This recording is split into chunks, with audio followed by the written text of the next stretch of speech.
크게 보면은 반도체 제조 공정만을 위한 것은 아니고요.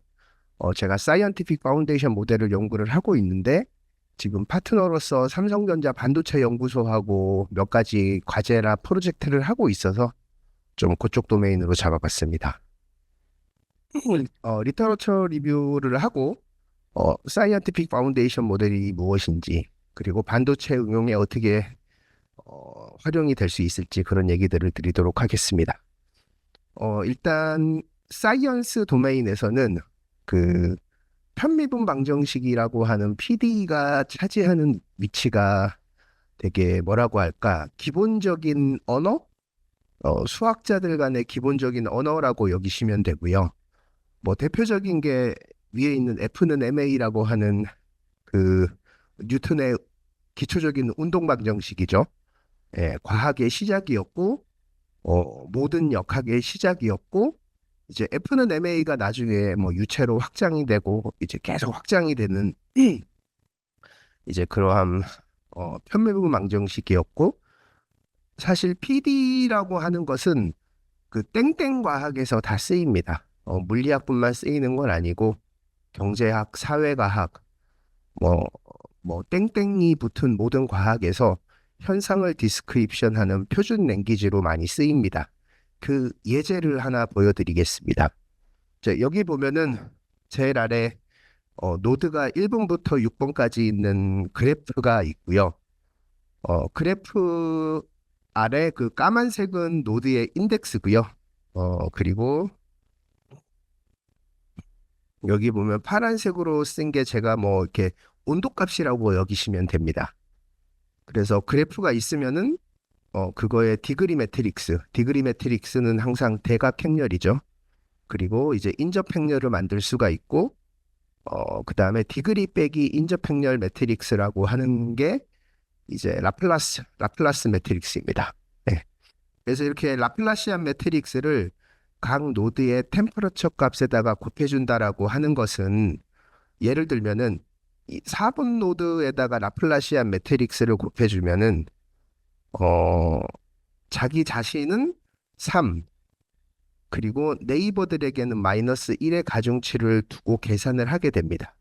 그러면 10이라는 값이 나오거든요. 그리고 이웃 노드가 3개이니까 이거를 노멀라이즈를 하면은 평균적으로 4번 노드가 3번 노드보다 온도가 3.3도 높다라는 얘기를 어, 나타내는 거고요. 그래서 물리학에서 라플라스 오퍼레이터는 이제 이러한 값을 계산하는 것들을, 그러니까 온도만이 아니고 여기에 어떤 물리량이 있으면은 그 물리량에 대한 차이를 계산해 주는 것이고요. 그런 다음에 이제 PD 중에 가장 간단한 것 중에 하나인 히트 이큐에이션을 보면은 X 서브 T는 네거티브 LX라고 이제 하는 방정식이 있거든요. 그러니까 X 서브 T가 dx 오버 dt예요. 그러니까 시간에 따른 각 노드들의 온도 변화량을 나타내는 것이고요.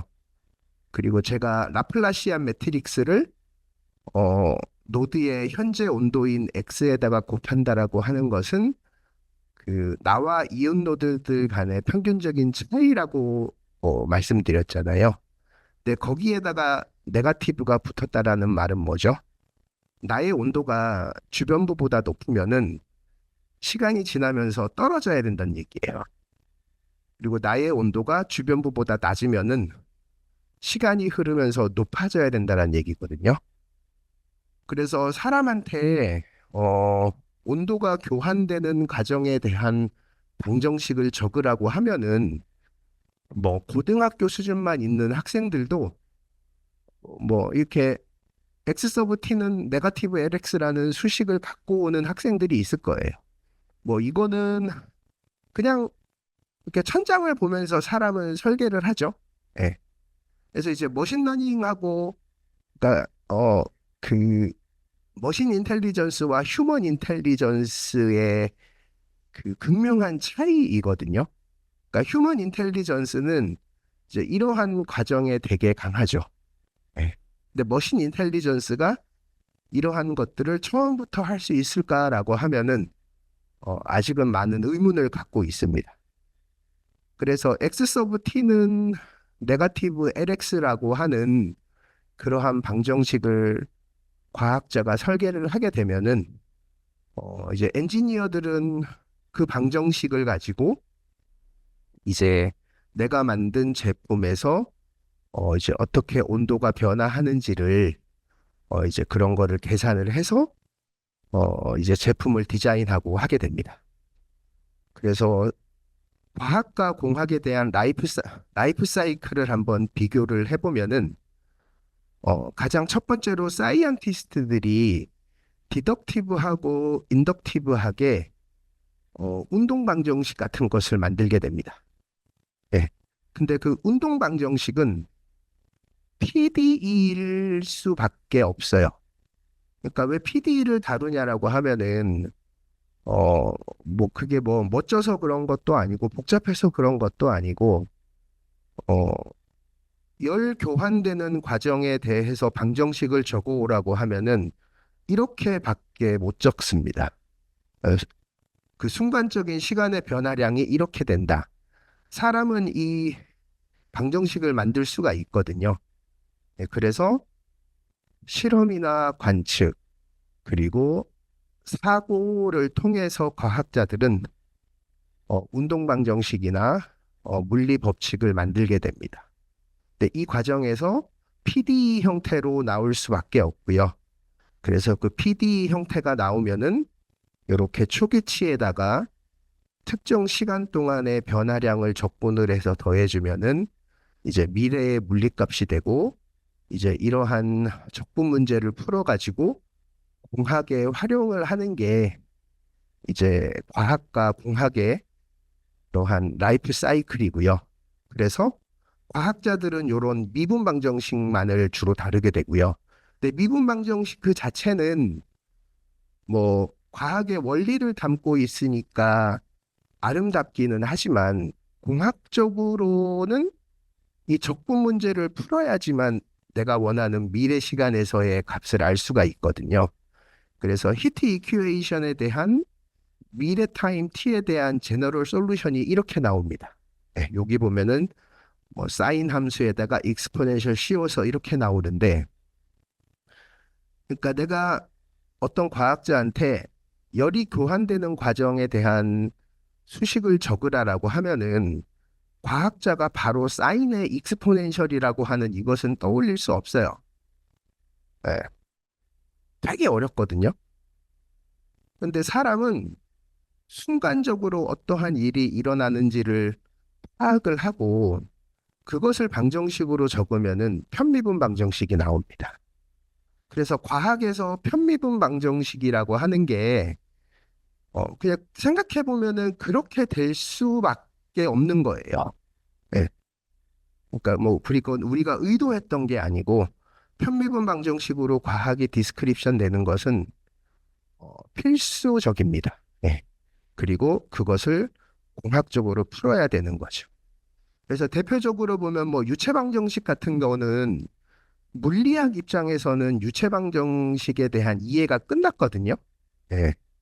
유체가 어떻게 움직이는지는 뭐 나비의 스톡스 이퀘이션부터 해가지고 물리학자들은 우리가 할 일은 다 했다. 근본 원리를 밝혀냈는데 뭐 근데 공학자 입장에서는 그거를 풀어야지만 의미가 있거든요. 예. 그러니까 참 이 과학자와 공학자의 이제 입장이 다른 것이죠. 자, 그래서 좀 디테일한 얘기는 넘어가도록 하고요. 시간 관계상. 자, 그래서 사이언티픽 파운데이션 모델이 뭐냐라고 하면은 서로 다른 이종의 PD를 해석하는 모델, 그리고 과학자들이 했던 관측으로부터 PD 법칙을 발견하는 태스크, 예, 그러한 두 가지 태스크를 수행하는 것을 이제 사이언티픽 파운데이션 모델이라고 하고요. 이것을 기존에 있던 다른 도메인의 파운데이션 모델하고 비교해 보겠습니다. 첫 번째 LLM하고 비교를 해보겠습니다.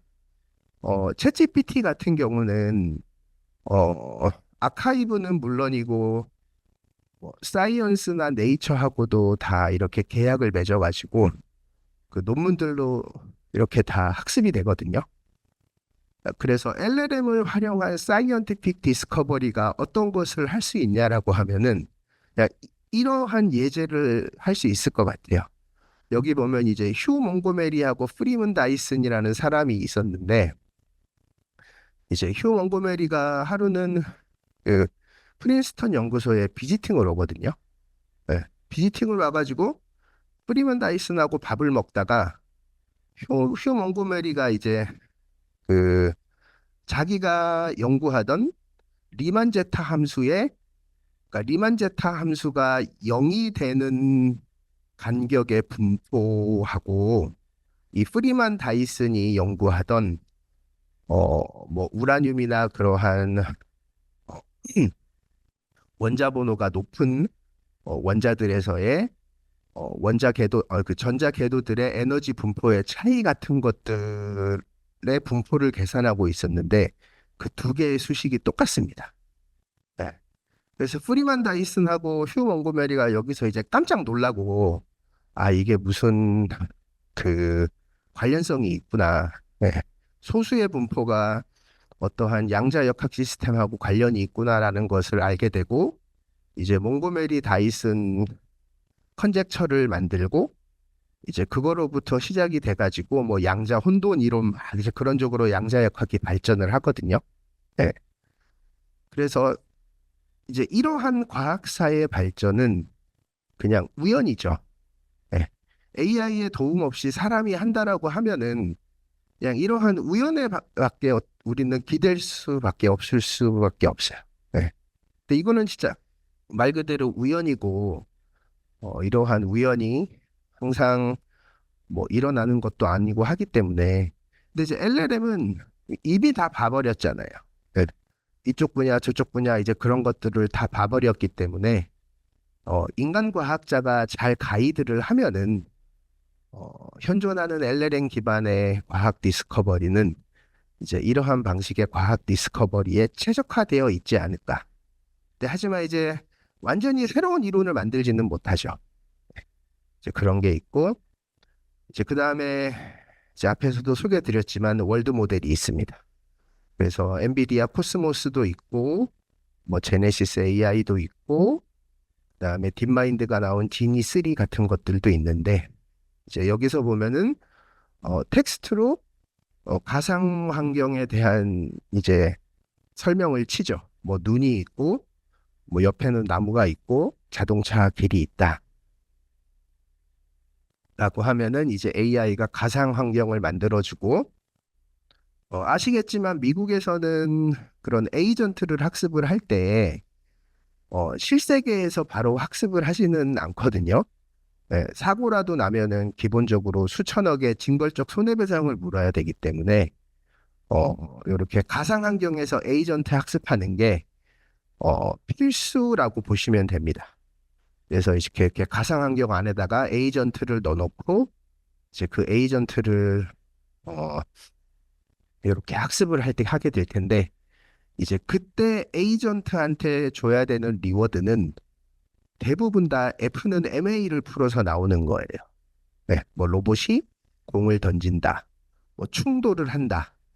이제 그러한 물리 현상은 다 F는 MA라고 하는 그 뉴턴 운동 방정식으로부터 다 나오거든요.